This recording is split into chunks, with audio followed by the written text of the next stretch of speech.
Hello price the lord. నేను మీ John. ఈ రోజు దేని వాక్యము, మన్ను నిన్ను స్తుతించున, నీ సత్యము గురించి అది వివరించున. కీర్తన గ్రంథము 30వ అధ్యాయము 9వ వచనము. అవును స్నేహితులారా, మనం మనులోకి వెళ్ళిన తర్వాత దేవుని ఏ విధంగా స్తుతించగలము, ఆ సత్యం గురించి ఏ విధంగా వివరించగలము. వాడు గుర్తు పెట్టుకోండి, దీపం ఉండగానే ఇల్లును చక్క పెట్టుకోవడం నేర్చుకోండి.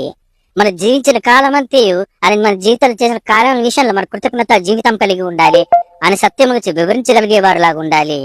నా ప్రాణమా యెహోవాను సన్నిధించుము, అలా చేసిన కాలంలో దేనిని మరవకుము అని.